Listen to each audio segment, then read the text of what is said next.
Okay, this is Brian Watkins. This is my Accounting 231 course, and this is a short video to go over the formatting rules of thumb.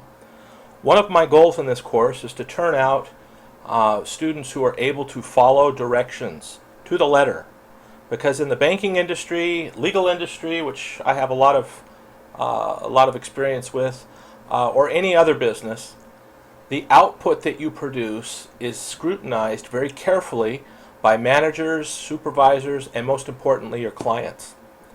So the format of your output is essentially the business's way of providing the information that the customer is paying for, or it is the way that the manager gets the value of your salary from the workers in the business.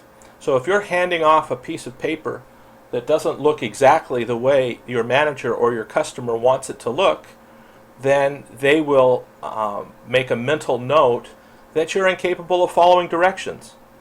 One of the other common problems that we see in the business world are such errors as spelling errors.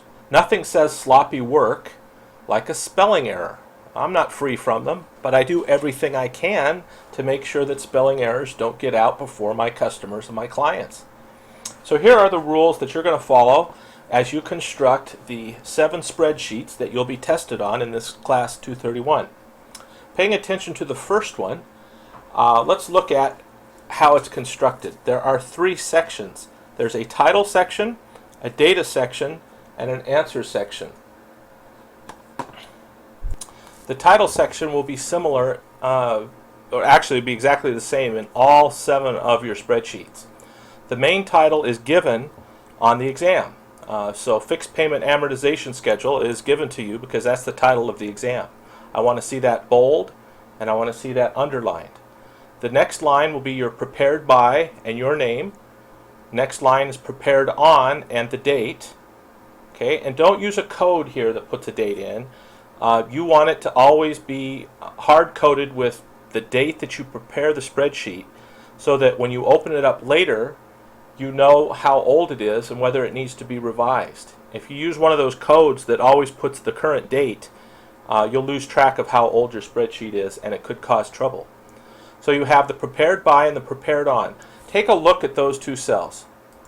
Okay, there is no period afterwards, and there's no colon. Okay, the period after my initial, of course, but other than that, there's no punctuation. The second one, note the date format. Some of you come from countries that use a different date format. We want month, space, date, comma, space, year. So watch out for that. Make sure your date format is appropriate. It's okay to use a 3-letter abbreviation for the month. If I were to do that, it would be prepared on capital JAN period space 2 comma space 2013. Row 4. If you refer to the video, it will tell you how to do this, but it's important that you get this top alignment. That's what the students most often forget to do, and I'll see it something like this, and you'll see that upon being printed out, you can see that gap right there. We don't want that. We want that to all be perfectly spaced, and the way to do that is to make sure it's top aligned. And then you can adjust this one here. There's 1 blank line above and below each section bar. Not more than 1 and not less than 1. The sections are bold and underlined, and the column, or sorry, the row with the color in it is the same length as your row 4, which, unless I think I went over this, we're trying to make it look good on a page of printed out work. Sometimes you'll take the page and you'll change the orientation to a landscape. That would change how you would want your data to look. But for the first couple projects, it's going to be what's called a portrait orientation, and that's why we have the bars as long as they are. Make sure that you understand your options for borders. I want a thick box border on your section bars, and I don't want a border on anything else. Don't feel the need to go and put thick boxes around all of your answers. Only emphasize when the instructions tell you to emphasize. Okay, now for the answer section, each of your column headings is bold, underlined, and centered in the column. Each of your numbers has 1,000 comma separators and 2 decimal places. And your columns all line up on your numbers. Let me try to show you what I mean when your column is not done right. So if I take our last column here, let me strip off all the formatting, and then let's see what happens if I center it. So I'll center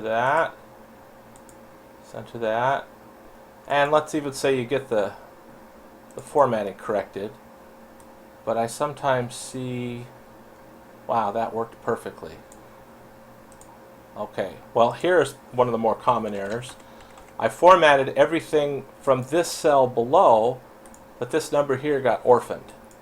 So make sure that all of the cells line up on that decimal and they're all exactly the same format. We're looking for consistency. For the month, we want these centered in the column. But for all of these, we don't want them centered. We want them just regular, the left justify. So those are the main rules of thumb.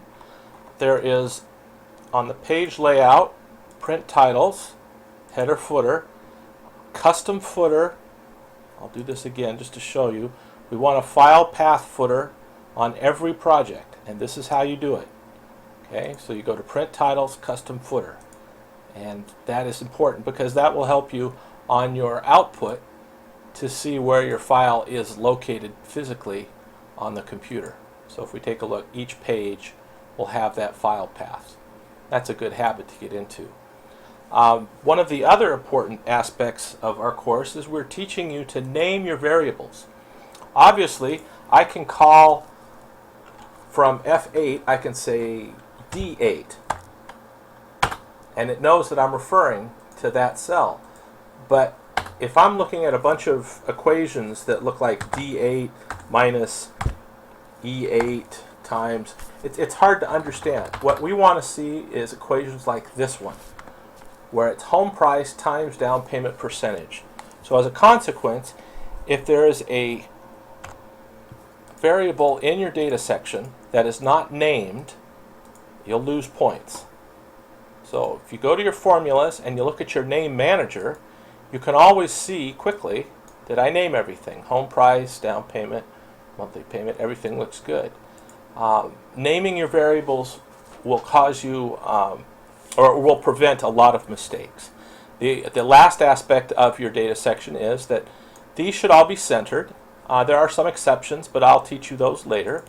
And we center them so that they kind of stand apart as individual numbers. If they were a total, we might do them differently. But I'm going to show you how I grade. I switch the view from a formula view, or from a number view to a formula view. And I can see right away all of your formulas in the whole spreadsheet. And if there's a formula, the background should be white. If there's a number in your data section, the background should be the same color as the data section header. And this is to show you that I can't just enter any number in that cell, because that cell is dependent on others. However, on a colored cell, I can always enter a new number and my spreadsheet will calculate based on that number. You see what it did is I could change the down payment to 50% and it would change everything instantly. So those are basically my rules of thumb. In order to get a 100% score on each test, you have to have perfect formatting. Always remember to watch your columns to make sure they're wide enough. What happens if I shrink that up? Those numbers turn to hash marks and you can't see. That's why I taught you how to, for example, select them all at once, go to column width, and give them a 13. Because then you'll never run into that, and everything will be nice and even. Some of the other problems I have are in titles. When you do titles, you capitalize each word, unless the word has less than 3 letters. 3 letters or less, you don't capitalize. For example, prepared by, I didn't capitalize by. Loan period in years, I don't capitalize the in, because because it's a two-letter word, right? These are just little rules that will make your work look polished. Always do at the end of every spreadsheet, go to review, spelling, and spell check your work. It's 2 points off for each spelling error, and I have seen students do perfect numerical work but end up with a C or a D on the test because of bad spelling. There's no excuse for that. Remember finally that the English spelling of the word principal that applies to financial transactions is PAL at the end, not PLE. We'll go over more of these, but I wanted to do just a short video so that if I say in my grading of your exam, please review the formatting rules of thumb, here it is. Any questions, email me and I'm happy to answer them. And again, once you get to my advanced class, you can do anything you want. But we're trying at the basic level to prepare you to come into a business and follow very strict rules.